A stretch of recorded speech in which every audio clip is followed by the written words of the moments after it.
Talofa lava, kia ora ana, malo nei whakatalofa atu, malo e lelei whakalofa lai atu ni sampula vinaka. Kamna bani ni Māori, i ora ana, halo la kita noia, halo. Tēnā koutou katoa e huhi mai mo tēnei rā. Greetings to you all. I say these greetings to give voice to the communities that we represent within our services. My name is Lala Manua Ainga Caroline Mariko. I am the Community Services Lead for Piri'anga Alofa Pacific and Community Services based in Piri'anga. We are from Piri'anga Alofa Pacific and Community Services, formerly Amatanga o le Folanga.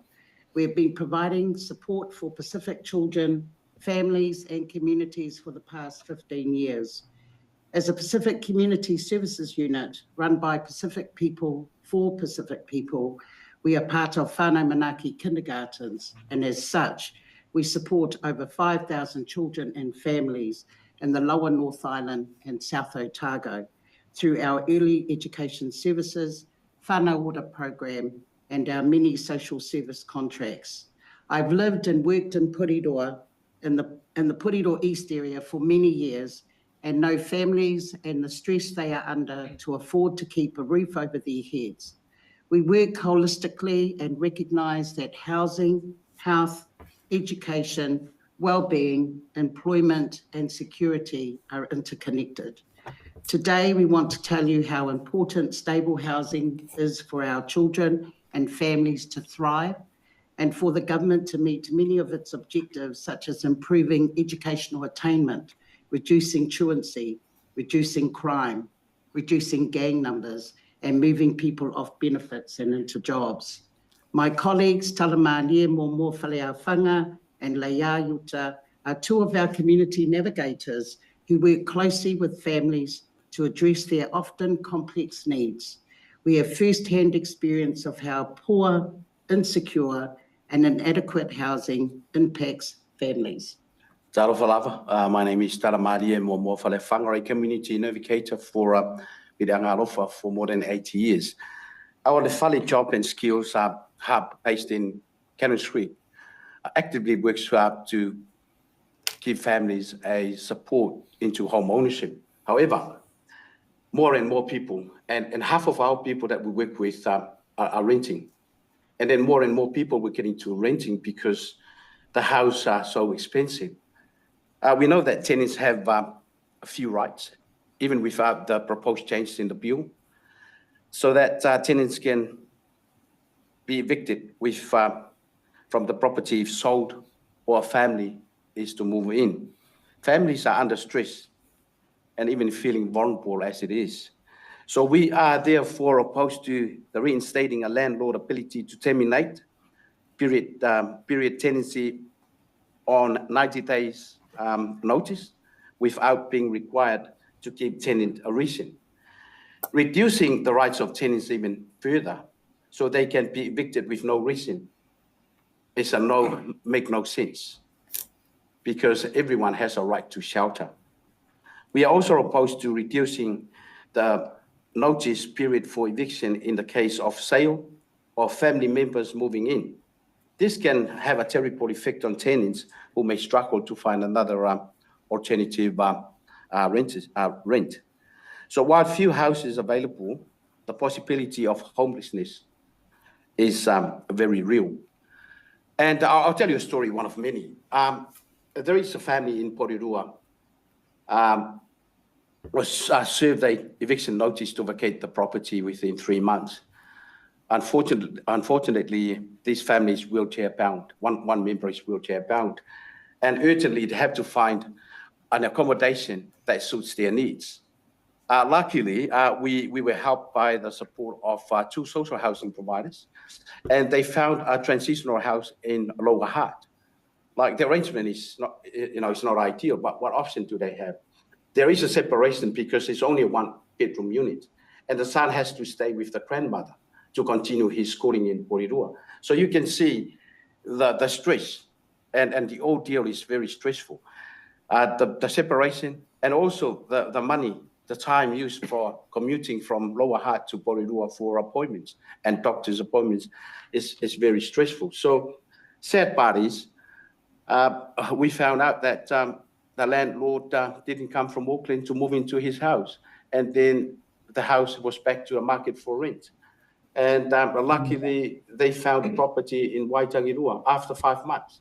So that reunites the family. And you know, so like I said, it's very stressful. Yes. So thank you for my time. Hand it to Leia. Kia ora, Alofa lava, Pulavinaca, and greetings. My name is Leia Junior Yuta, and I'm one of the community navigators here at Piri'anga Social and Community Services. Moving is often one of the reasons for our children to change early childhood education services in schools. Our tamariki need stability and security so they can build friendships and sustain relationships. However, this is hard when they're constantly having to move. At times, this means changing early childhood education in schools. This instability often has a negative impact on our tamariki's education. Case in point, I have supported a young, single, part-time working mother whose situation is unfortunately not unique. Due to the increase in her rent, she had to make the difficult choice to leave the private rental she once called home for fear of eviction. Even though she had put in her 2 weeks notice, she was of the mindset, and I quote, "He will evict me anyways." She now lives with her parents in a 3-bedroom home where 7 people already occupy. This had a rolling effect on her daughter's education, having to start over again, enrolling in a new school and reintroducing herself to new kids and teachers. There is a fear among families in our communities that they may be evicted at any moment because they are at the mercy of landlords. There is a major power imbalance here, and our tamariki bear the brunt of it. So what can we do to help our families and our communities feel empowered? We need to improve life for renters in many areas. We need all rents to be affordable. We need to ensure houses are made available that cater to the cultural, multi-generational living needs of our families. We need more properties available to rent by increasing social housing. We need to ensure houses meet the healthy home standards. And we need to make sure tenants can get problems sorted without fear of eviction. Thank you for listening to our oral submission. If a family is not suffering from housing stress, if they have a secure, safe, warm home, they can instead turn their attention to other goals, such as education, training, getting out of debt, improving house status, saving, even home ownership. The current tenancy law made life a little bit better for tenants. We believe provisions in this bill will make things worse for them. We urge the Select Committee to modify the bill so that we don't go backwards. We are happy to take any questions from you. Thank you. I'll just ask the first question. Just wondering, is it your experience that most landlords will look after their tenants if they are good tenants and look after the property?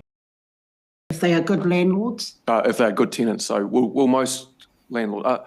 My question is effectively, I suppose, are most landlords good landlords in terms of will they look after their tenants who are good tenants who look after their properties? Yes, we agree with that.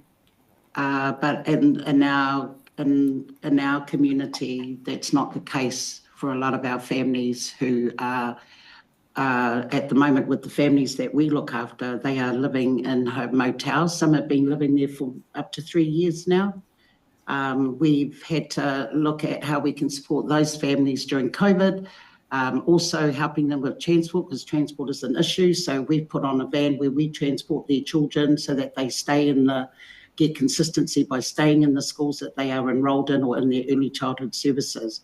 There are good landlords, and that's because you're right, they do have good tenants, but there are landlords who chase the money. And that's where it becomes problematic for our tenants when they want to raise the rent and our tenants can't afford it. Then that's where they get the 3-month notice, and then it's a stressful time for our families then. And those are the families that we are dealing with day in, day out. Yeah, I want to thank you for the submission, and also thank you for shining a light on how this bill disproportionately impacts some communities. The point you made is right. I think Pacific communities have the lowest home ownership, so more likely to be renting and therefore more likely to be impacted by any changes. So I'm glad that you've raised that, but also the issue around disability and the fact that it isn't easy to go out and seek other rental accommodation if you lose the tenancy, I think is a very good point and a point well made. And my question for you is just whether or not you've seen something that I've seen, and that is when there is high demand in the rental market, families lose their rental property and they're expected to find another rental property, but it's very difficult. Have you worked with families who have then, as a consequence of that, ended up in emergency accommodation because they haven't been able to find a rental accommodation within the time period before they have to move out of their home? Yes, we have worked with many families who have been in that situation. In fact, it's still ongoing with the families that approach us for support, but also with the social housing providers that we work closely with. We find that it's not ideal because it splits families when they're going into, like for motels, one motel room can't accommodate for a family of 10. Yeah. So it's splitting up families as well. But also in those motels, it's also not ideal with who your neighbour is. Yeah. And so we have had families where they have been exposed to domestic violence, to crime, to all sorts of shenanigans going on in the night, but they can't do anything about it just with fear. Do you think, no, just a That's all supplement, we have time for. just a very quick sub. We do. We It's are relevant over to time. the bill. One sub. Do you think that the no-cause evictions will lead to a greater number of families being put in that precarious situation where they can't find another rental and then having to take up emergency housing? I think it will be an extreme increase, which is a huge concern for organisations like ours.